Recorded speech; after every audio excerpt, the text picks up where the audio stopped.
Hello everyone, welcome to this amazing platform of our channel Panesha for Competitive Examinations and I am Piyush। तो इस particular session में हम cover कर रहे हैं DFCCL एग्जाम के लिए जो अपना जनरल साइंस का सेक्शन है। यहाँ से आपके 24 क्वेश्चंस पूछे जाने हैं और अभी हम यहाँ पे लेक्चर नंबर 12 कर रहे हैं, ठीक है। इससे पहले मैंने आपको 11 लेक्चर्स करा दिए हैं, 7 अलग से करा दिए हैं और यहाँ पे हम अभी पीरियोडिक टेबल को समझ रहे हैं। और पीरियोडिक टेबल के अलावा मैं आपको यहाँ पे ना जो मेटलर्जी वाला सेक्शन हो गया या फिर आपके जो जो इंपॉर्टेंट एलिमेंट्स हो गए उनकी डिस्कवरी हो गई, मेटल्स नॉन मेटल्स मेटलाइड हो गए, ये सारा का सारा कवर कराऊंगा ये साथ के साथ। यहाँ से या फिर आपका कोई भी क्वेश्चन आ जाए ना उसमें आपको कहीं भी कोई दिक्कत नहीं आएगी। और बैलेंसी बैलेंसी इलेक्ट्रॉन यानी कि यहाँ पर मैं आपको जो भी पढ़ाने वाला हूँ ना वो केमिस्ट्री का क्रक्स है, तो उसको ना बिल्कुल ग्रेस्प कर लो और यहीं से क्वेश्चंस आते हैं और यहीं से आते रहेंगे और जो इंपॉर्टेंट रिएक्शन होगी वो भी मैं इसके साथ के साथ करा दूंगा। तो आप ये समझ लो कि आपकी 80% केमिस्ट्री या फिर चलो 100% करने की कोशिश करेंगे, वो हम इसके साथ के साथ निपटा लेंगे, ठीक है। तो पीरियोडिक टेबल के साथ मैं आपको मेटल्स इंपॉर्टेंट, उनके कंपाउंड्स, उनका फाउंड किसने किया, ये सब भी कराऊंगा। उनके अभी हमें जो है पीरियोडिक टेबल में ट्रेंड्स तो करने हैं ही सही, तो सारी की सारी चीज़ें कराऊंगा यार, डोंट वरी, ठीक है। और शुरू करते हैं फिर आज का सेशन। इसके अलावा अगर आपने यहाँ पे इसके पहले के लेक्चर्स नहीं किए हैं 1 to 11 तो वो करके आओ, नहीं तो आपको ज़्यादा मज़ा आएगा नहीं, ठीक है। जब स्टार्टिंग से करके आओगे तब ज़्यादा आपको चीज़ें क्लियर हो पाएंगी। शुरू करते हैं आज का सेशन। आज है आपकी क्लास नंबर 12। तो बस शुरू करते हैं। फिर देखो कल हमने यहाँ पे कुछ इंपॉर्टेंट क्वेश्चंस किए थे जो कि आपके एग्जाम में पूछे जाते हैं। तो इंपॉर्टेंट क्वेश्चंस तो चलो ठीक है, यहाँ पर मुझे आपको उससे पहले कुछ एस्पेक्ट के दर्शन कराने हैं। अब समय आ गया है कि आप क्या करो, बैलेंसी इलेक्ट्रॉन क्या होते हैं एंड आपका बैलेंसी क्या होती है, ऑक्टेट क्या होती है, इसके बारे में आप इसको समझ पाओ और इनकी चीज़ों को आप याद कर लो, ठीक है। याद क्या कर लो, मैं आपको अभी ऐसा समझा दूंगा कि आपको जिंदगी भर ये नहीं भूलोगे कि बैलेंसी इलेक्ट्रॉन क्या होते हैं, बैलेंसी क्या होती है, फिर ऑक्टेट क्या होते हैं, ठीक है। और इससे फिर आपका ना कुछ क्वेश्चंस जो मैं आपको कल करवा रहा था इंपॉर्टेंट क्वेश्चंस, उनमें फिर ये आता है कि एलिमेंट जिसकी आयनाइजेशन एंथैल्पी सबसे ज़्यादा है, आयनाइजेशन पोटेंशियल जिसका सबसे कम है, ज़्यादा है, इलेक्ट्रोनेगेटिविटी। तो ये सब जो टर्म है ना, जब तक आप इस चीज़ को नहीं समझोगे बैलेंसी या बैलेंसी इलेक्ट्रॉन्स क्या होते हैं, तब तक आपके पल्ले पड़ेगा नहीं। और मैं कोई चीज़ रटाना नहीं चाहता हूँ, ठीक है। आपको मेरे पढ़ाने का तरीका पता ही होगा, हम ज़्यादा चीज़ें रटते नहीं है, ठीक है, कॉन्सेप्ट पे काम करते हैं। तो शुरू करते हैं भाई। और जिनको बैलेंस इलेक्ट्रॉन्स के बारे में कुछ ज़्यादा जानकारी है तो वो थोड़ा सा फास्ट फॉरवर्ड कर लो या फिर ये स्टार्टिंग के 2-4 मिनट स्किप कर लो, ठीक है। चलो अब यहाँ पे देखते हैं यार, देखो अपना ये पीरियोडिक टेबल है, आपने देखा कि हर एक यहाँ पे ग्रुप में अलग अलग हमने एलिमेंट के ग्रुप में डाल दिए, ठीक है। तो बेसिकली आपके जब ये एलिमेंट्स को यहाँ पे डाला गया, मैंने आपको कल एसपीडीएफ के बारे में बताया था, ठीक है। वो जो मैंने आपको इन्फॉर्मेशन दी एसपीडीएफ, अब देखो वो कैसे काम आएगी।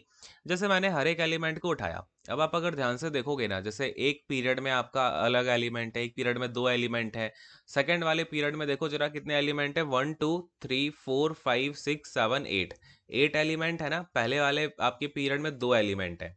फिर आप अगर थर्ड पीरियड को देखोगे तो अगेन आपके 8 एलिमेंट है। फिर आप फोर्थ पीरियड को देखोगे ना तो आपको 18 एलिमेंट मिलेंगे। आपको काउंट करना एक बार कर लो, 18 ही है ना, देखो यहाँ से 1 से लेके 18 तक 18 हो जाएंगे। फिर अगले वाले में आपको फिर 18 मिलेंगे, ठीक है। फिर अगर आप इस वाले को देखोगे सिक्स्थ वाले पीरियड को, तो इसमें कितने हो गए पता है, 18 तो आपके ये हो गए, 18 प्लस में आपका नीचे देखो ये 18 नहीं ये 17 यहाँ पर ये ले लो। और नीचे कितने एलिमेंट है, क्योंकि ये देखो यहाँ पे लेंथेनॉइड आ गया ना ये 57 से, और 57 से तो आपका यहाँ पे लिखा हुआ है, यानी कि चलो 18 तो ये ले लो हमने पूरे के पूरे, क्योंकि लेंथेनॉइड इस साइड हमने यहाँ पे काउंट कर लिया। जैसे अगर हम लेकिन नीचे वाली पीरियोडिक टेबल देखेंगे तो यहाँ पे आपका इसमें काउंट नहीं किया है, यहाँ से इन्होंने लेंथेनॉइड निपटा दिया तो यहाँ पे 17 ले रहे होते। कोई बात नहीं। चलो देखो यहाँ पे, अब यहाँ पे क्या है, 18 एलिमेंट ये हो गए, 19 20 21 22 23 24 25 26 27 28 29 30 31 32 प्लस, यानी कि आपका अगर मैं बात करूं सिक्स्थ वाले ग्रुप में 18 प्लस का नीचे कितने एलिमेंट पड़े हुए हैं, तो 14 नीचे पड़े हैं, टोटल मिला के हो गए 32 एलिमेंट, ठीक है। तो आपसे ये क्वेश्चन पूछा जाएगा कि पहले वाले पीरियड में कितने एलिमेंट हैं, 2 एलिमेंट हैं, दूसरे वाले पीरियड में 8 एलिमेंट है, तीसरे वाले में 8 है, चौथे वाले में 18 है, पांचवें वाले में 18 है, देन आपका छठवें वाले में 32 है। अब गलती ये मत करना कि अगर आपसे पूछ लिया जाए सेवंथ वाले एलिमेंट, सेवंथ वाली पीरियोडिक टेबल में कितने एलिमेंट है, तो आप अगेन इसमें 32 करके आ जाओ। तो सेवंथ वाला जो आपका पीरियड है ना, ये इनकम्प्लीट है, ठीक है। क्यों इनकम्प्लीट है, क्योंकि यहाँ पे मैंने आपको देखो क्या बताया था, याद है कि आपके टोटल जो है 122 तक हमने यहाँ पे हाइपोथेटिकली बता दिया है क्या बताया है? हाइपोथेटिकल। हाइपोथेटिकल का मतलब होता है इनको सिंथेसाइज तो नहीं किया गया अभी तक इन एलिमेंट को, लेकिन हमने पहले से यहाँ पे कुछ साइंटिस्ट है जिन्होंने बता दिया कि ऐसा ऐसा एलिमेंट हो सकता है, तो यानी कि ये कहानी आगे बढ़ेगी। और अगर आगे बढ़ेगी तो वी कैन नॉट डिटरमाइन, लेकिन अगर आपसे ये पूछा जाए कि as of now seventh period में कितने एलिमेंट हैं, तो उसमें भाई 32 आप बता सकते हो, लेकिन ये चीज आपको बहुत अच्छे से ध्यान में रखनी है। अब आपने ये देख लिया फर्स्ट वाले पीरियड में 2 जा रहे हैं, सेकंड में 8 जा रहे हैं, थर्ड में 8 जा रहे हैं, फिर 18 जा रहे हैं। तो ये पता बेसिकली है क्या? ये आपका होता है, देखो जैसे कि मैं आपको यहाँ बताता हूँ। जैसे एक अगर अपने पास में एलिमेंट है, अगर अपने पास में एक एलिमेंट है, लेटस से मैंने आपका बताओ जरा यहाँ पे मैं कौन सा एलिमेंट उठा लूँ? आपके कहने से मैं यहाँ पे एल्यूमिनियम उठा लेता हूँ, ठीक है। एल्यूमिनियम दिख रहा है ना, एल्यूमिनियम का एटॉमिक नंबर यहाँ पे 13 है, ठीक है। चलो एल्यूमिनियम को उठाते हैं। मैंने एल्यूमिनियम को उठा लिया। अब ना यहाँ पे अगर मैं इसकी बेसिक कॉन्फ़िगरेशन करता हूँ, देखो जैसे कोई भी आपका मेटल है, नॉन मेटल है, इनकी ना मैंने आपको क्या बताया था कल, SPDF, ये क्या होती हैं? सब शेल्स होती हैं, ठीक है। ये क्या होती हैं? सब शेल्स होती हैं, ठीक है। लेकिन अगर मैं शेल की बात करूं तो आपकी 4 शेल होती हैं किसी भी एटम में। जैसे ये आपका क्या हो गया बीच में? न्यूक्लियस। इसके बाद इसके देखो आपका जो सेंटर में होता है वो क्या होता है? न्यूक्लियस। न्यूक्लियस के अंदर होते हैं प्रोटॉन, ठीक है। प्रोटॉन यानी जिनके पास में प्लस का साइन होता है। फिर आपके यहाँ पे चक्कर जो काट रहे होते हैं ना, वो इलेक्ट्रॉन चक्कर काट रहे होते हैं, ठीक है। ये चीज आपको पता होगी। अब देखो यहाँ पर होता क्या है, बेसिकली यहाँ पे इलेक्ट्रॉन चक्कर काट रहे हैं। अब देखो एल्यूमिनियम की बात करें, इसका एटॉमिक नंबर है 13, यानी कि इसके पास इलेक्ट्रॉन कितने होंगे? नंबर ऑफ इलेक्ट्रॉन कितने होंगे? 13 होंगे। पता है ना, जो एटॉमिक नंबर होता है वही नंबर ऑफ इलेक्ट्रॉन होता है और वही नंबर ऑफ प्रोटॉन होता है। क्लियर है? अरे बोलो हाँ। चलो अब यहाँ पर मैंने क्या किया, इलेक्ट्रॉन मेरे घूम रहे हैं, यानी कि 13 इलेक्ट्रॉन यहाँ पे घुमाने हैं। अब ये कैसे पता चलेगा कि कौन सी वाली शेल में? यहाँ पे ना इसके पास, इसके ऊपर एक और शेल हो गई, फिर इसके ऊपर एक और शेल हो गई, और इन शेल के आसपास ना, इन शेल के अंदर यहाँ पे सब शेल्स होती हैं। तो ना हमें बेसिकली क्या देखना है यार, कितनी शेल ऐसे बनेगी, एक शेल में कितने इलेक्ट्रॉन जाएंगे। तो जो पहली वाली शेल है ना, इस न्यूक्लियस के बाद में ये जो पहली शेल आती है, हमने यहाँ पे एक नियम दे दिया कि भाई पहली शेल में 2 इलेक्ट्रॉन भरो, दूसरे में 8 भरो, तीसरे में 8 भरो, चौथे में 18 भरो, फिर उसके बाद 18 भरो, फिर 32 भरो। ये हम कहाँ से लेके आए? ये वाला नियम जो आपको दिख रहा है ना, 2 8 8 18 18 32, ये यहाँ पे फिलिंग करने का जो आपका तरीका है वो कहाँ से आया? तो अगेन ये जो पीरियोडिक टेबल में एलिमेंट है ना हर पीरियड में, इसको ही हमने यहाँ पर बेस बनाया हुआ है। ये जो आपके 2 8 8 18 18 कहाँ से आ रहे हैं? ये यहीं से आ रहे हैं कि आपका हर एक शेल में जो नंबर ऑफ इलेक्ट्रॉन होते हैं, जो घूम रहे होते हैं ना इलेक्ट्रॉन, उनको ही हमने यहाँ पे बेस बनाया हुआ है। यहाँ तक बात क्लियर है क्या? यानी कि पहली वाली जो आपकी शेल होती है, यहाँ पे इस न्यूक्लियस के आसपास जो पहली शेल घूम रही है ना, इसमें 2 ही इलेक्ट्रॉन भरे जा सकते हैं। उसके बाद जो दूसरी शेल आती है उसमें 8 ही इलेक्ट्रॉन भरे जा सकते हैं, ठीक है। तो इनको हमने क्या नाम दे दिया? KLMN shells. तो के वाली जो आपकी शेल होती है उसमें 2 इलेक्ट्रॉन भरे जा सकते हैं, एल वाली शेल में 8, एम वाली शेल में 18, और एन वाली शेल में आपके 32 इलेक्ट्रॉन जो हैं वो भरे जा सकते हैं। ये आपको बात समझ में आई क्या?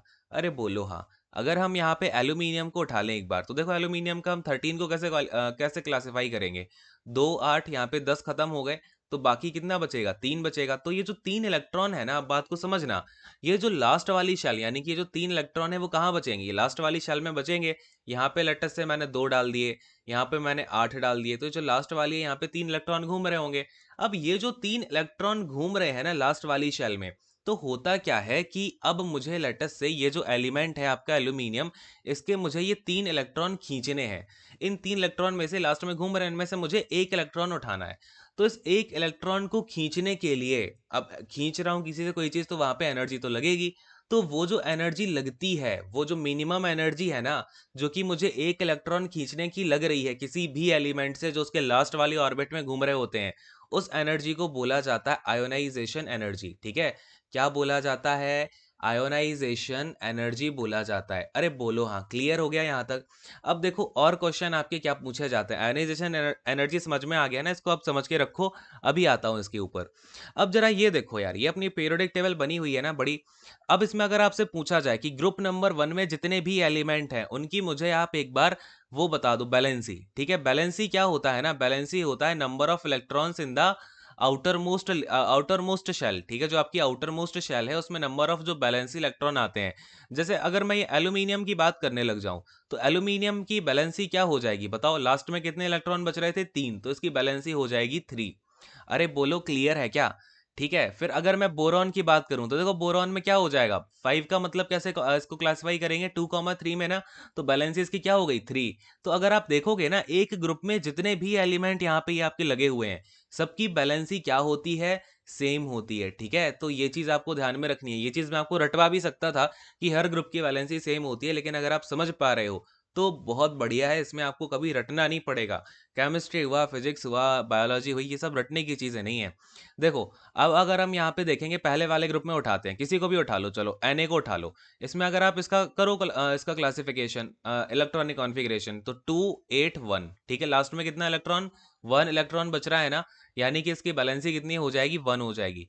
तो जो अपना ग्रुप नंबर 1 होता है, वो क्यों उसका नाम ग्रुप नंबर 1 पड़ा, क्योंकि उसकी बैलेंसी जो है वो 1 है। ठीक है। फिर अगर हम यहाँ पे देखते हैं 13th ग्रुप की बैलेंसी कितनी आ गई, 3 आ गई। ऐसे ही ऐसे ही जो आपका 14th ग्रुप होता है उसकी वैलेंसी आ जाती है 4। इसी तरीके से जो अपना 15th ग्रुप है उसकी वैलेंसी आ जाती है 5। कैसे आ रही हैं ये वैलेंसीज, पता है ना आपको? ये ऐसे आ रही हैं भाई, कार्बन, अगर आप कोई भी एलिमेंट उठा लो, चलो इसको हम ये फास्फोरस जो लिखा हुआ है ना, फास्फोरस को उठाते हैं, एटॉमिक नंबर 15 है ना, कैसे क्लासिफाई करेंगे इसको, इलेक्ट्रॉनिक कॉन्फ़िगरेशन 2 8 5। ठीक है, तो 5 बच रहा है, यानी कि इसकी बैलेंसी जो है इस ग्रुप की 5 हो जाती है। फिर अगर मैं ऑक्सीजन की बात करूं, ऑक्सीजन का देखो यहाँ पे कितना 8 है ना, 8 का मतलब यहाँ पे क्या हो जाएगा, आप 2 कॉमा, यहाँ पे कितना बचेगा, ये 5, 2,6 सॉरी। ठीक है, तो इसकी बैलेंसी हो जाएगी 6। क्लियर है। फिर ऐसे ही आपका जो 17th ग्रुप होता है इसकी बैलेंसी 7 होती है। अब ये जो 18th ग्रुप है ना, देखो यार बड़ी प्यारी होती है इसकी इलेक्ट्रॉनिक कॉन्फ़िगरेशन। अब आप यहाँ पे देखोगे ना, 2 10 18 36 ये पड़े हुए हैं। अगर मैं यहाँ पे लेटस से आर्गन को उठा लेता हूँ, आर्गन की हम क्या करेंगे, 2 8 8। तो आपने देखा यहाँ पर तो जो पूरे भरने थे ना, यहाँ पे देखो भरने का तरीका हमारा क्या होता है, 2 8 8 18 18 32, ये होता है पूरा भरने का तरीका। ये इलेक्ट्रॉन भरे जा सकते हैं, लेकिन मैंने देखा अरे भाई यहाँ पर तो कोई जगह बची नहीं रही है, गैप ही नहीं बचा, कोई पूरे के पूरे इलेक्ट्रॉन भर दिए गए। तो इनकी बैलेंसी ना जीरो होती है। ठीक है, इनकी बैलेंसी को क्या बोला जाता है, जीरो। और बेसिकली ये जो मैंने आपको कल बताया था, जो अपनी नोबल गैसेस होती हैं, ठीक है, इनको क्या बोला जाता है, नोबल गैसेस। तो नोबल गैसेस का जो ग्रुप होता है ना, ग्रुप नंबर 18, इसको इसलिए क्या बोला जाता है, जीरो ग्रुप भी बोला जाता है। ग्रुप नंबर 18 को हम क्या बोलते हैं, जीरो ग्रुप बोलते हैं। अब देखो यहाँ पर मैंने क्या बोला आपसे कि लास्ट वाली शेल में यहाँ पे पूरे के पूरे इलेक्ट्रॉन भरे हुए हैं। तो अब होता क्या है ना, यहाँ पर जो एनर्जी लगती है, अब मुझे सोचो, मुझे इससे एक इलेक्ट्रॉन खींचना है। ठीक है, बात को समझना। अब मुझे इसकी लास्ट वाली शेल से एक इलेक्ट्रॉन खींचना है, लेकिन ये तो पूरा भरा पड़ा है भाई, इसको किसी से इलेक्ट्रॉन चाहिए भी नहीं है और किसी को देना भी नहीं है। तो ये किसी के साथ रिएक्शन ही नहीं करता, ये अपने आप में ही खुश है। इसने कहा अरे भाई, अब देखो, अगर आपका पेट भरा हुआ होगा तो क्या आप दूसरे की थाली पर नजर डालोगे, या फिर आपसे कोई कुछ छीन पाएगा, नहीं छीन पाएगा। तो ऐसे ही इसका हाल है, देखो पूरा इसका भरा हुआ है 2 8 8 का, सारे के सारे जो इसके जो आपके शेल्स हैं वो भरे हुए हैं इलेक्ट्रॉन से। तो ये बढ़िया अपने आराम से मजे में रहता है ना, ऐसे किसी से रिएक्शन करनी है ना कुछ करना है। ठीक है, तो ये मजे में पड़ा हुआ है, इसलिए इनको क्या बोल दिया जाता है, नोबल गैसेस बोल दिया जाता है। एक चीज और आपसे क्वेश्चन पूछा जाता है कि जो नोबल गैसेस हैं वो किस फॉर्म में आपकी एटमॉस्फेयर में पाई जाती हैं, तो ये मोनो एटॉमिक फॉर्म में पाई जाती हैं। यानी कि जैसे मैंने आपको याद है वो जो हमने N2 वाला एटमॉस्फेयर में मैंने आपको नाइट्रोजन साइकिल कराते टाइम एक चीज बताई थी, कि जो नाइट्रोजन है एटमॉस्फेयर में वो N2 के फॉर्म में मिलती है। यानी कि उस वो जो है उसमें नाइट्रोजन 2 मॉलिक्यूल बन जाते हैं, यानी कि डायटोमिक हो जाती है। 2 का मतलब क्या हो गया, डायटोमिक। लेकिन मैंने बोला अब ये तो रिएक्शन खुद से भी नहीं करेंगे, है ना, इनके दो आप रख दो एटम साइड में, तो ये खुद से भी रिएक्शन नहीं करेंगे। तो यहाँ पर ये जो सारी की सारी गैसेस होती हैं किस टाइप की होती है, मोनो एटॉमिक। लिख लो इसको, all the noble gases are monoatomic gases. And इसको भी लिख लो यहाँ पे, group 18 is also known as the zero group. आप रीजन वगैरह सब कुछ समझ गए होंगे। अब आपको ना चीजें क्लियर होंगी। अब मैं जब आपको ट्रेंड्स कराऊंगा, इसके ट्रेंड्स अब मैं कराने वाला हूँ, तो वो ट्रेंड्स अब आपको समझ में आएंगे, नहीं तो सारी की सारी चीजें ऊपर से जाती हैं और कुछ अल्ले पल्ले पड़ता नहीं। ठीक है, समझ में आ गया ना अभी ये सब कुछ? चलो अब देखो यहाँ पे मैं आपको नोट डाउन कराता हूँ। और जो मैंने ऊपर बताया है ना, ये तो भाई देखो यहाँ पे मैंने जो आपको ऊपर कराया है ना नोट डाउन, उसको आप क्या करेंगे, नोट डाउन करके छोड़ो और आगे आओ। खैर ठीक है, यहाँ पे देखो, अगर आपसे यहाँ पे अब एक क्वेश्चन पूछा जाए, क्या क्वेश्चन पूछा जाएगा, एलिमेंट हैविंग, लिखो यहाँ पे ध्यान से अब, एलिमेंट हैविंग, ऐसा एलिमेंट बताओ जिसकी क्या तो आयोनाइजेशन पोटेंशियल सबसे ज्यादा हो, having highest ionization potential, ionization potential. तो मुझे जरा बताओ सबसे ज्यादा हाईएस्ट जो आयोनाइजेशन पोटेंशियल है, मैंने ये आपको क्या बताया था आयोनाइजेशन पोटेंशियल क्या होती है, वो एनर्जी जिसमें लास्ट वाला इलेक्ट्रॉन हमें किसी से खींचना हो। तो सबसे ज्यादा ये किसका होना चाहिए, आप मुझे एक बात बताओ। मैं सबसे पहली बात तो आपके माइंड में आई होगी अब कि सर जो ग्रुप 18 वाले एलिमेंट है यानी कि जो हमारी नोबल गैसेस है ना, उसमें से ही किसी की सबसे ज्यादा होनी चाहिए, क्योंकि ये सब क्या है, निर्वाणा प्राप्त किए हुए बैठे हैं। लेकिन अब वहां पर तो यार बहुत सारे हैं, हीलियम है, नियॉन है, आर्गन है, किसकी ज्यादा होनी चाहिए। तो सबसे कम एटॉमिक नंबर आप देखोगे तो हीलियम का एटॉमिक नंबर 2 होता है। इसकी अगर आप यहाँ पे इलेक्ट्रॉनिक कॉन्फ़िगरेशन करोगे तो क्या आएगा, 2 आएगा। इसका स्ट्रक्चर देखो एक बार कैसा बनेगा, यहाँ पे पास में न्यूक्लियस है, यहाँ पे पास में आपके 2 इलेक्ट्रॉन घूम रहे हैं, एक इलेक्ट्रॉन ये घूम रहा, एक ये घूम रहा।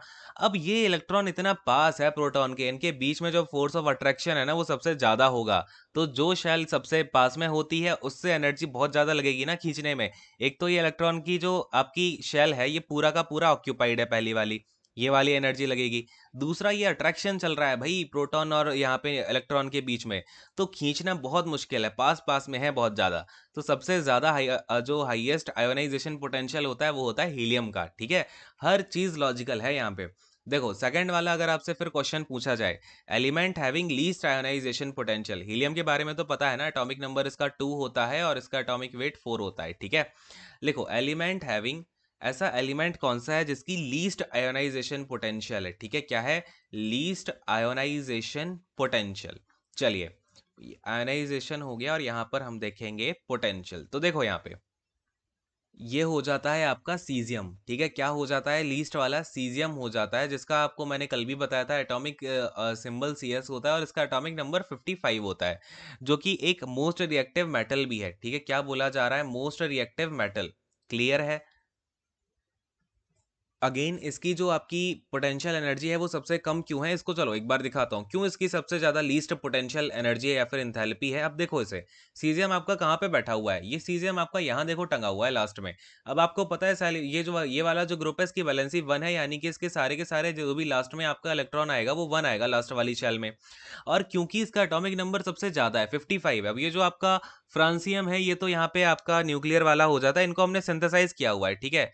नहीं 87 ये सिंथेसाइज नहीं किया है, ये आपका बेसिकली एक तरीके से न्यूक्लियर वाले आ जाते हैं लास्ट में जो एलिमेंट्स हैं। तो हमने जब सीजियम को उठा के देखा तो सीजियम का जो एटॉमिक नंबर है वो 55 है, यानी कि इसका जो लास्ट वाला इलेक्ट्रॉन होगा ना वो थोड़ा दूर होगा। न्यूक्लियस से जितना दूर होता है ना उतनी कम एनर्जी लगती है, क्योंकि अट्रैक्शन इतना ज्यादा नहीं हो पाता। अट्रैक्शन तो होता ही है खैर अगर इलेक्ट्रॉन घूम रहा है, लेकिन इतना ज्यादा नहीं होता कंपेरेटिव टू द फर्स्ट वाली शेल। तो इसे हम जल्दी से खींच लेंगे, एक ही इलेक्ट्रॉन है और लास्ट में चिपका हुआ है, तो बस इसलिए इसको बोल देते हैं सबसे ज्यादा जो लीस्ट आयोनाइजेशन पोटेंशियल है वो इसी की है।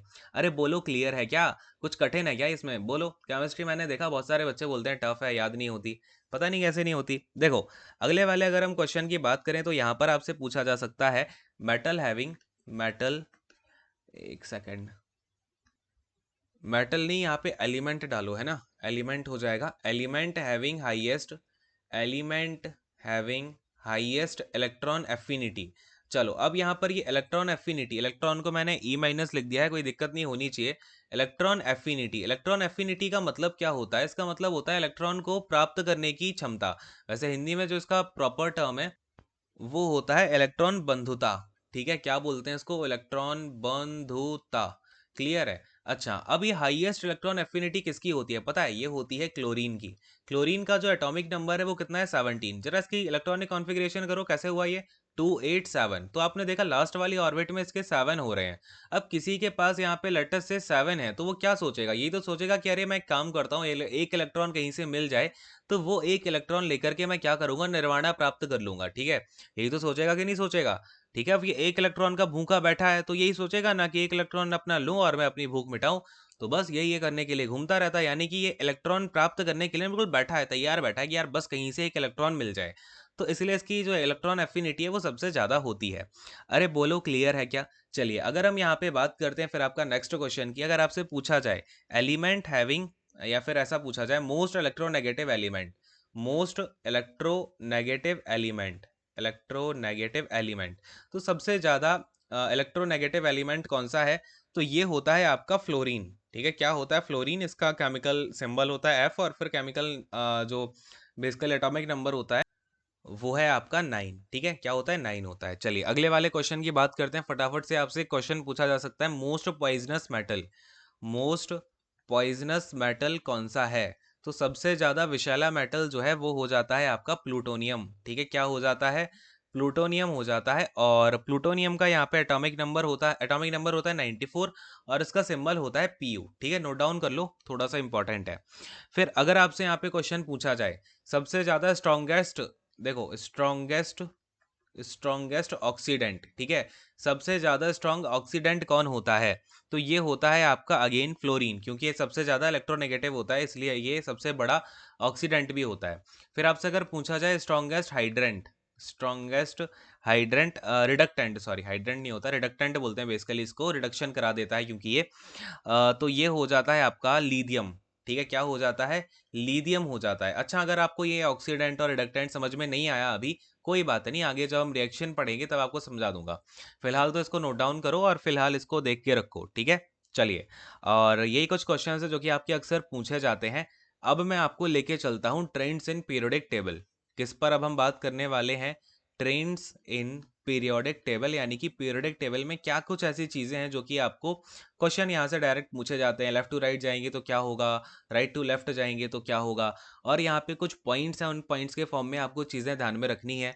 जैसे लेटस से सबसे पहला पॉइंट जो आपका है, यहाँ पर मैं बैलेंसी की ही बात करता हूँ। ये क्वेश्चन बहुत पूछा जाता है, बहुत मतलब बहुत ज़्यादा। ठीक है, तो देखो यहाँ पे, अरे एक सेकंड यार, मैंने आपको ये बैलेंसी तो नहीं बोल दिया जल्दी जल्दी में, एक सेकंड रुकना जरा। थोड़ा सा यहाँ पे हम आते हैं ऊपर जहाँ पे हमारी पीरियोडिक टेबल थी। यहाँ पर मैंने आपको क्या बताया, ये हाँ देखो, ये जो है आपकी बैलेंसी इलेक्ट्रॉन्स हैं, ये चीज़ ध्यान में रखना। ये जो लास्ट में आ रहा है ना, ये बैलेंसी बैलेंसी कर गया मैं थोड़ा सा बोलने में। ये चीज़ ध्यान में रखना, ये जो लास्ट में ये 8 आ रहा है, लास्ट में कहीं 7 आ रहा है, कहीं लास्ट में 6 आ रहा है, जो लास्ट के नंबर ऑफ इलेक्ट्रॉन्स है ना, जैसे 5 आया था, तो ये बैलेंसी इलेक्ट्रॉन्स हैं। ठीक है, मैं ये इलेक्ट्रॉन्स ही लिख रहा था, बट वो बोलने में शायद आई थिंक बैलेंसी बोल गया मैं। ठीक है, तो ये ध्यान में रखना, बैलेंसी इलेक्ट्रॉन होते हैं जो लास्ट में आ रहे हैं, 4 इलेक्ट्रॉन, 5 इलेक्ट्रॉन, 6, 7, और आपका यहाँ पे 8 आते हैं, तो उसको इसकी बैलेंसी 0 हो जाती है। ठीक है, अब देखो ये बैलेंसी का मतलब क्या होता है। बैलेंसी आपकी बेसिकली क्या होती है, बैलेंसी 1 to 4 ही होती है किसी भी एलिमेंट की। ठीक है, ये चीज़ ध्यान में रखना यार। ठीक है, इसको मैं नीचे आपको नोट डाउन कराता हूँ। ये थोड़ा सा आपका सिस्टम जो है, देखो यहाँ पे बैलेंसी क्या होती है आपका, जैसे कोई भी एलिमेंट है तो बैलेंसी क्या होगी, लेटस से अगर उसमें लास्ट में 7 इलेक्ट्रॉन बच रहे हैं, ठीक है, तो उनको आप क्या कर दोगे, 7 - 4 कर दोगे 3, यानी कि उसकी बैलेंसी 3 हो जाएगी। अगर आपका किसी नहीं, एक सेकंड यार, ये क्या करवा रहा हूँ, देखो यहाँ पे आपका अगर किसी ग्रुप में लास्ट में क्या आ रहा है, 7 बैलेंसी इलेक्ट्रॉन आ रहे हैं, समझना ध्यान से। बैलेंसी इलेक्ट्रॉन क्या होते हैं, किसी भी आपका लास्ट में शेल में जो इलेक्ट्रॉन है, लास्ट वाली शेल में जो इलेक्ट्रॉन होते हैं उनको बोला जाता है बैलेंसी इलेक्ट्रॉन। ठीक है, तो अगर हम एक एलिमेंट उठा लें क्लोरीन, इसका एटॉमिक नंबर 17 है, तो इसको हम कैसे क्लासीफाई करेंगे, 287 से करेंगे। तो यहाँ पे लास्ट में जो बैलेंसी इलेक्ट्रॉन आ रहे हैं वो कितने हैं, 7 बैलेंसी इलेक्ट्रॉन है ना। तो आप जो लास्ट वाला है, अगर ये लास्ट वाला नंबर आपका 4 से बड़ा होता है, क्या होता है, लास्ट वाला नंबर 4 से बड़ा है, तो आप इसे 8 से माइनस कर दो। तो 8 से माइनस करके जो भी हमें नंबर मिलेगा वही उसकी बैलेंसी होती है। तो एक बार मैं आपको फिर से दिखाई देता हूँ पीरियोडिक टेबल में सारे के सारे एलिमेंट्स का। चलो भाई, ये वाली नीचे वाली पे आते हैं। देखो यहाँ पे आपका जो फर्स्ट वाला ग्रुप है, इसमें आपके बैलेंसी इलेक्ट्रॉन कितने बचेंगे, 1, इसमें 2 बचते हैं, इसमें बैलेंसी 3 बचते हैं, इसमें 4, इसमें 5, 6, 7, 8, ये बैलेंसी इलेक्ट्रॉन्स हैं। ठीक है, जब मैं बैलेंसी बैलेंसी कर रहा था, एक्चुअली बैलेंसी इलेक्ट्रॉन था मेरा मतलब, लेकिन आप लोग थोड़ा सा कंफ्यूज मत होना इसमें। ठीक है, ये जो 1, 2, 3, 4, 5, 6, 7, 8 है, ये क्या लास्ट वाले इलेक्ट्रॉन बच रहे हैं ना इनमें। जैसे अगर मैं यहाँ पे बात करूँ आपसे ऑक्सीजन की, तो ऑक्सीजन में कितने इलेक्ट्रॉन बचेंगे, 2,6 करोगे ना इसको, 8 होता है एटॉमिक नंबर, तो ये 6 क्या है, बैलेंसी इलेक्ट्रॉन है।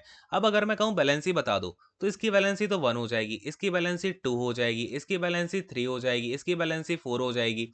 लेकिन जैसे ही 4 से आगे बढ़ा, तो फिर क्या होने लग जाएगा, इसको हम क्या कर देंगे, 8 - 5, यानी कि इसकी बैलेंसी 3 हो जाएगी। फिर इसकी 8 - 6 करोगे, इनकी बैलेंसी 2 हो जाएगी। इसे आप 8 - 7 करोगे, इसकी बैलेंसी 1 हो जाएगी। इसे आप 8 - 8 करोगे तो बैलेंसी 0 हो जाएगी। इसलिए इसलिए इनको बोला जाता है जीरो ग्रुप बोला जाता है, आपका जो नोबल गैसेस का ग्रुप होता है। ठीक है, तो ये चीज़ आप यहाँ पे थोड़ा सा डिफरेंस ध्यान में रखना है इनका, क्योंकि दोनों टाइप के क्वेश्चन पूछे जाते हैं ट्रेंड्स में। तो बैलेंसी का अगर आपसे क्वेश्चन पूछा जाए, तो बैलेंसी में दो बातें होंगी आपकी।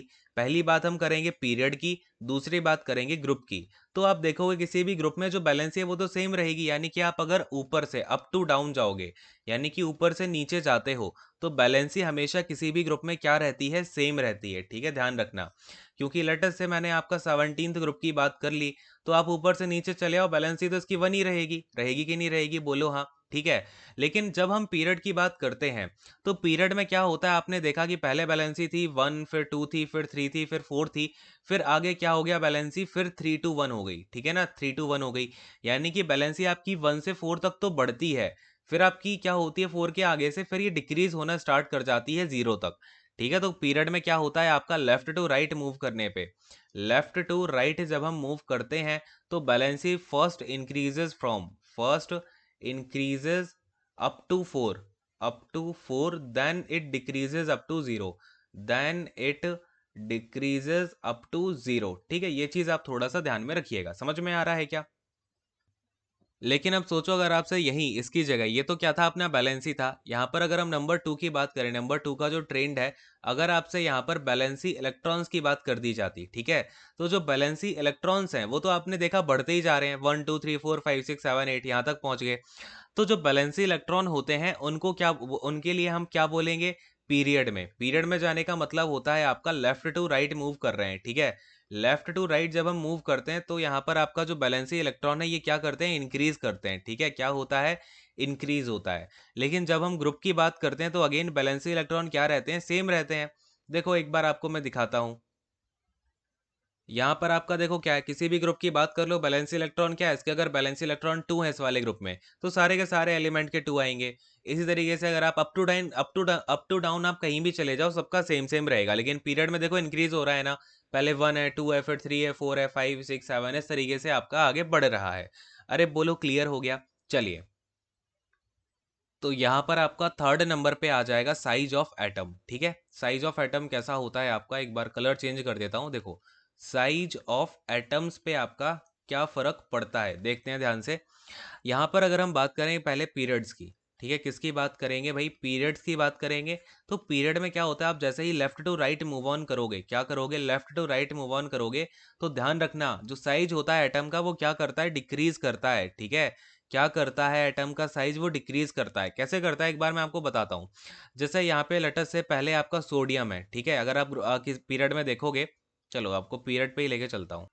तो देखो यहाँ पे, अब आपका यहाँ पे एक पीरियड है, इस पीरियड में पहले सोडियम है, फिर आपका मैग्नीशियम है, फिर एल्यूमिनियम है, सिलिकॉन है, फास्फोरस है, सल्फर है, क्लोरीन है, आर्गन है। ठीक है, ये बने हुए हैं।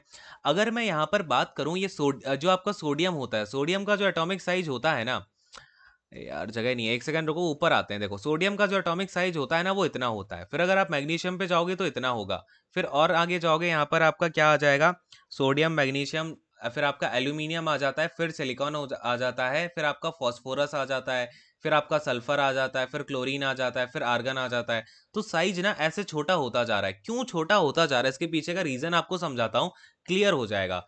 सोडियम में लास्ट वाली जो शेल होती है उसमें कितना इलेक्ट्रॉन है, 1 है।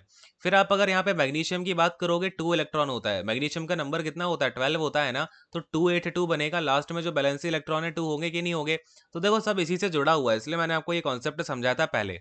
तो ये क्या हो गया आपका, एल्यूमिनियम आ गया, फिर ठीक है, ये आपका Mg है मैग्नीशियम, ये आपका सोडियम है, फिर आपका यहाँ पे सिलिकॉन हो जाता है, फिर आपका फास्फोरस है, फिर सल्फर है, फिर क्लोरीन है, फिर आर्गन है। ठीक है, तो यहाँ पर अगर हम एल्यूमिनियम की बात करें तो इसकी बैलेंसी हो जाती है 3, यानी कि इसका कैसे क्लासिफिकेशन होता है, 283 से होता है ना इलेक्ट्रॉनिक कॉन्फ़िगरेशन।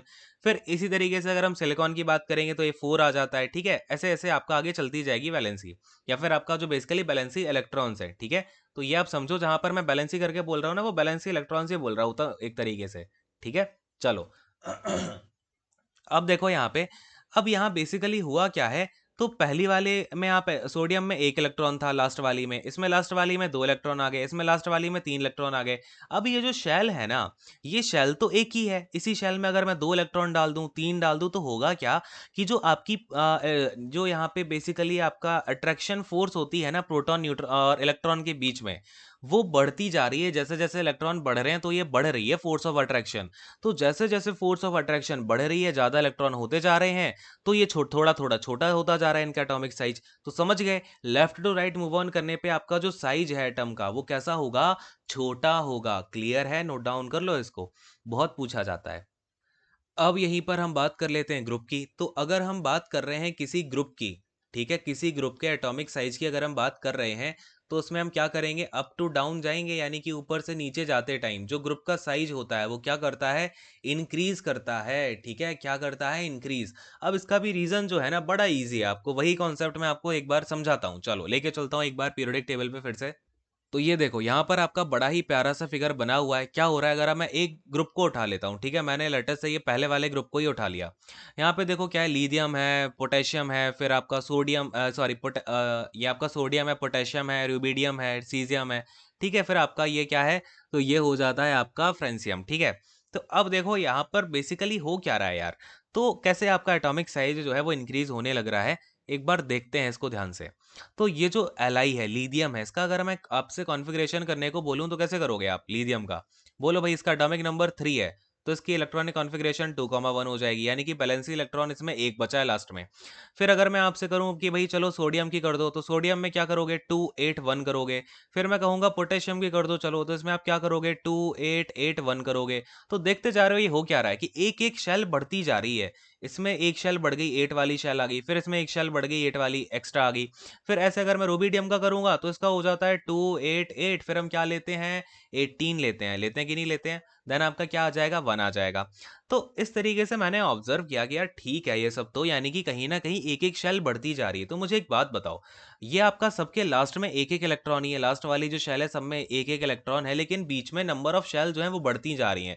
तो जिसमें शेल बढ़ती जाएंगी उसमें आपका एटॉमिक साइज भी बढ़ता जाएगा, और लास्ट वाला इलेक्ट्रॉन ऐसा तो है नहीं कि 1 की जगह 2 हो जाए तो उसकी जो अट्रैक्शन फोर्स है वो ज़्यादा हो जाएगी। सब में एक एक इलेक्ट्रॉन ही लास्ट में बैठा हुआ है, तो बस साइज आपका क्या होता जा रहा है, जैसे आप नीचे नीचे आते जा रहे हो, साइज आपका बढ़ता जा रहा है। अरे बोलो हाँ, क्लियर हो गया क्या? तो बहुत ईजी है यार, बस छोटे छोटे कॉन्सेप्ट में जो समझाता जा रहा हूँ ना, सबका कहीं ना कहीं यूज आएगा, तो उनको आपको समझते जाना है बहुत अच्छे से। इसलिए आपका ये क्या हो गया, ग्रुप में इंक्रीज हो गया। अब ये ना मैंने आपको क्यों बताया इतना सारा, ये आपने यहाँ पर लेटर से अगर आपने इस लेक्चर में टाइम दे दिया, अब इसके बाद आपको लाइफ टाइम कभी टाइम नहीं देना पड़ेगा इसको कि रटना पड़े, अरे ये अब इंक्रीज होता कि डिक्रीज होता। बहुत सारे भाई यहाँ पे प्रॉपर्टीज हैं, एटलीस्ट आपको 6 प्रॉपर्टीज तो कराऊंगा ही, 6 to 7, उन्हें आप रटने बैठोगे कुछ समझ ही नहीं आएगा। तो रटना छोड़ो, चीज़ों को समझना शुरू करना है। ठीक है, तो आई होप आपको ये आज का सारा चीज़ें क्लियर हो गई होंगी। अब इनको 2 से 4 बार रिवाइज कर डालना है, ठीक है, 2 से 4 बार इनको लिख के रिवाइज करो, आप पढ़ पढ़ के रिवाइज करो, डजेंट मैटर, लेकिन अब ये सब आपके माइंड में हो जाना चाहिए। जब मैं कल की क्लास में एंटर करूंगा तो इससे पहले का सारा पीरियोडिक टेबल का ज्ञान आपके माइंड में होना चाहिए। फिर मैं आपको लेके चलूंगा जो बाकी के ट्रेंड्स बचे हुए हैं, जो इंपॉर्टेंट मेटल्स हैं, नॉन मेटल्स हैं, मेटालॉइड हैं, उनके कंपाउंड्स हैं जो पूछे जाते हैं अक्सर एग्जाम में। और इसके अलावा आपका और भी जो चीज़ें हैं ना वो भी कराऊंगा, जैसे आपका मेटल्स एंड उनके एलिमेंट्स एंड उनकी ओर्स हो गई, कौन कौन सी इंपॉर्टेंट ओर्स हैं। ठीक है, तो ये सब भी करा दूंगा, बस आपको अच्छे से पढ़ते जाना है, मेहनत करते जाना है। ठीक है, there is no substitute to the hard work. बस आप मेहनत करते जाइए, फिर आपको रिजल्ट ना देखने को मिलेगा। आप अगर ऐसे मेहनत अगर अच्छे से करते जाओगे ना, 1 मंथ में ही आपको चेंज फील होने लग जाएगा, ये मैं गारंटी लिख के दे रहा हूँ, अगर आप ऑनेस्टी से 1 मंथ पढ़ते जाओगे। ठीक है, और ये नहीं बोल रहा हूँ मैं नंबर ऑफ आवर्स आप कितने रखो, बस ऑनेस्टी से पढ़ो। मैंने क्या बोला, ऑनेस्टी। जब आपको खुद में सेटिस्फेक्शन हो जाए ना कि आज मैंने यार बहुत पढ़ लिया है, ये नहीं, मक्कारी नहीं करना आपको, ऑनेस्टी से जब आपका बिल्कुल माइंड बोलने लगे यार आज तो बहुत पढ़ाई कर ली, अब मुझ में कुछ घुस नहीं रहा है माइंड में, और आपको भी सेटिस्फेक्शन मिल जाए, हाँ यार पढ़ाई तो करी है, तो आप वहां पे छोड़ देना पढ़ाई को। ठीक है, फिर आप अगले दिन शुरू करना, ऐसे करते करते जब आपको 1 मंथ हो जाए फिर मेरे पास आना कि आपको कितना ज्ञान मिल गया है। और एक चीज हमेशा ध्यान रखना, जब तक आप खुद की वैल्यू बढ़ाओगे नहीं, कोई आपकी वैल्यू करेगा नहीं। तो हर दिन आपको अपनी अपना ज्ञान जो है ना, आपका नॉलेज जो है, आपको डे बाई डे बढ़ाते जाना है। ठीक है, जैसे जैसे आप अपनी नॉलेज बढ़ाते जाओगे वैसे वैसे आपकी वैल्यू होती जाएगी, आप लाइफ में सक्सीड होते जाओगे। ठीक है, बहुत ही सिंपल से रूल होते हैं यार, ये ना जो आप सोचते हो कि अरे बहुत ट्रिकी है ये है, बहुत ईजी रूल्स होते हैं। ठीक है, तो खैर अब इस सेशन को यहीं पे एंड करता हूँ। Thank you so much, god bless you all, take care and bye bye.